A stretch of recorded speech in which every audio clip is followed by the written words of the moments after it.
We are Creative Works. Creative Works! Coming to you live from the Creative Works Theater in New York City, it's Creative Caviar! Tonight, we're proud to welcome our Creative Works teammates, Kat Gates, Dom DeLeon, and Paula Castro, to chat about how brands can make more inclusive ads that also drive more effectiveness. And now, your host, Jeff Miner. Welcome to Creative Caviar, the show that serves up the richest insights produced by Google's Creative Works team. And today, I am thrilled to welcome my friend and colleague, Kat Gates. Before Kat worked on creative at Google, Kat was actually a creative director in the agency world back when only 3% of CDs were women. Inclusivity can mean so many things. What does it mean to us when we talk about inclusivity in ads? Well, first, inclusivity is not just about race. We've actually made some good progress when it comes to featuring different ethnicities in ads, but there's still a lot of opportunity. Inclusion includes age, ability, gender, sexual orientation, religion, socioeconomic status, military status. The late, great Virgil Abloh said, inclusivity is about giving a voice to those that were previously hidden. Brands really need to think about everybody that could encompass their audience and think about that intersectionality, how all of those things you mentioned relate to one another. To do that authentically, it's important to do your research, to really truly understand the experiences of both your audience and the people on screen. It's the nuance that real stories offer that help them ring true with the audience. Beyond just who we cast, what are the things from a creative perspective that brands can do to help get that authenticity? Well, the way to do that is with intention and thoughtfulness. We should think about all of those creative choices when developing the ad, like the setting, the wardrobe, food, music, even the way a product is positioned. It's all of those details that are really important to build on the authenticity. You have an example for us of an ad that does this really well. Yes, that's right. We have a great example from Bobbi Brown.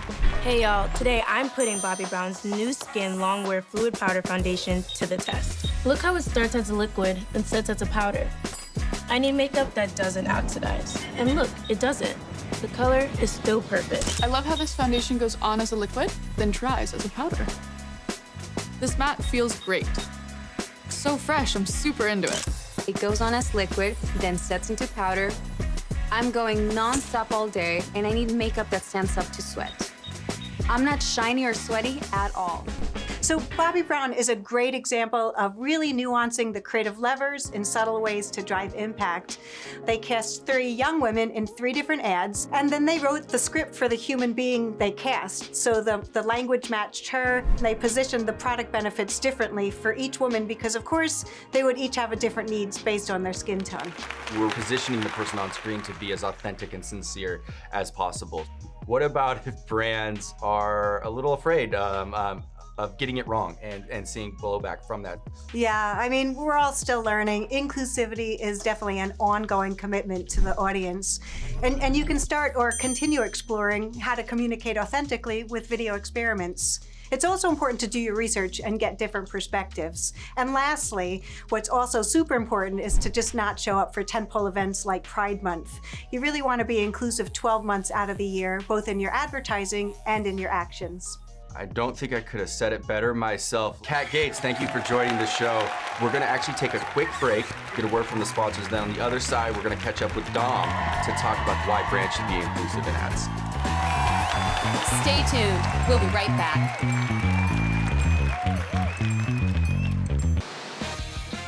Hey, Rebecca, do you think we could use video ad sequencing to talk about inclusivity? Yeah, let's do it. Let's do it!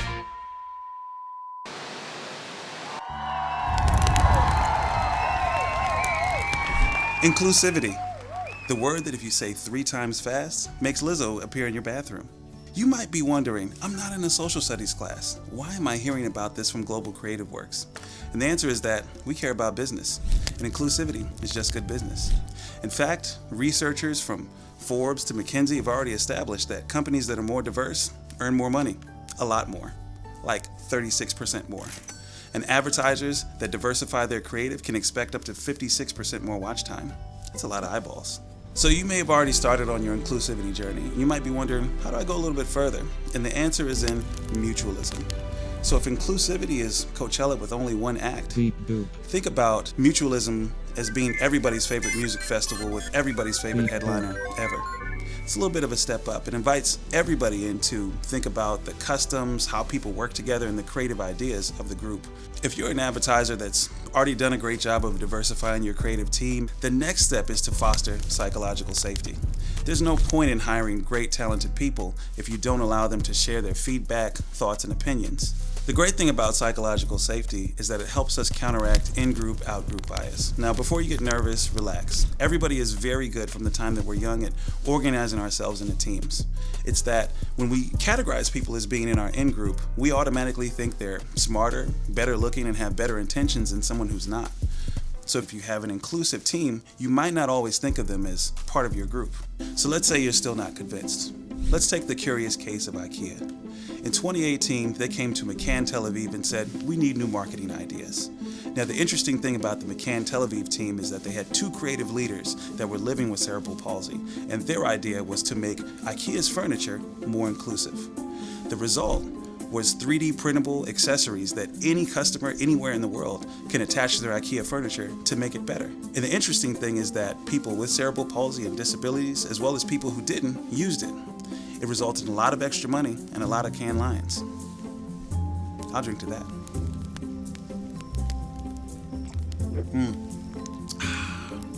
Back to you, Jeff.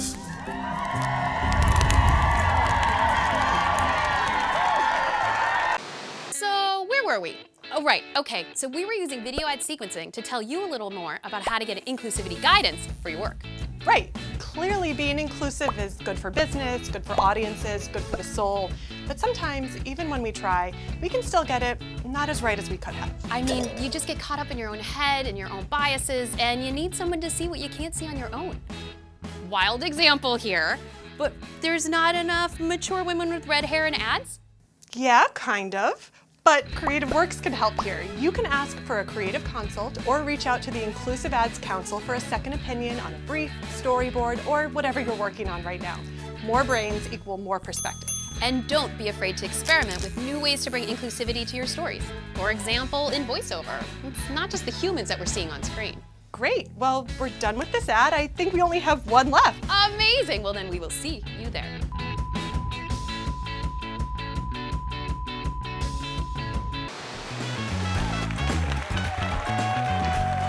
Welcome back to Creative Caviar. It is my absolute pleasure to welcome Paula Castro to the show. So Paula is an expert at helping brands connect with multicultural audiences on YouTube. I have some questions that specifically relate to that. Let's do it.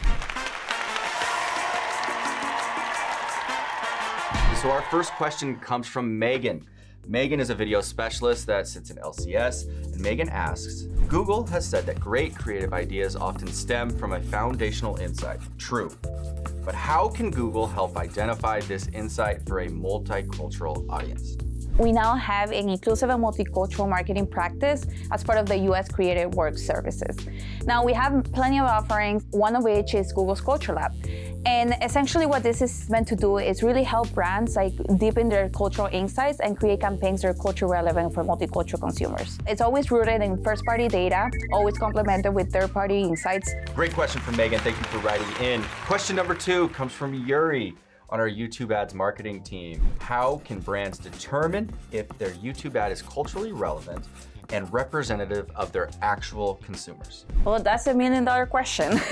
As a solution, we actually started a partnership with SIM, which is the Cultural Insights Impact Measure. What it does, it measures the cultural effectiveness of an ad for the right audience. It's not just telling you this ad is culture relevant, but it's just connecting the dots with the business results. We've received a mix of ad formats. They actually do receive animatics, and we can test before going to market. For brands that are trying to reach out to these audiences for the first time, right? What a great service that we can offer. Excellent question from Yuri. Thanks for writing in.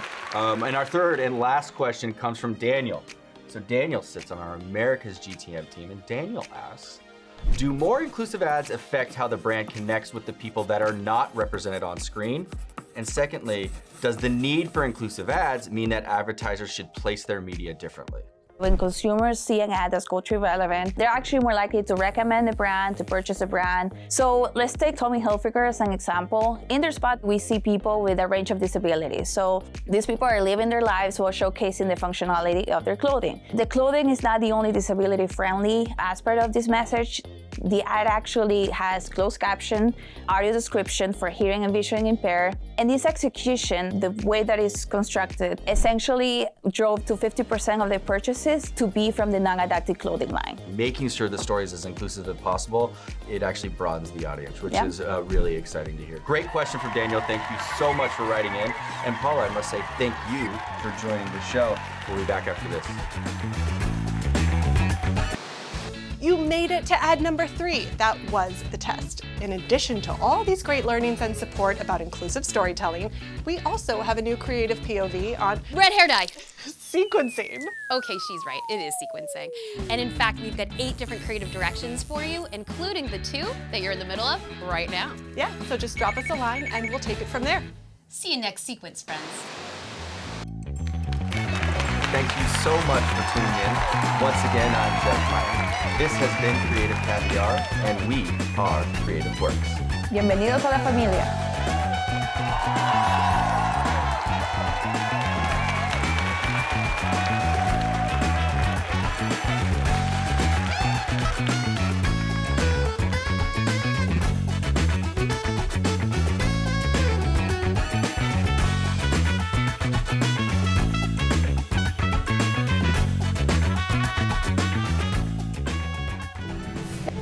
Creative Works. Welcome to the family.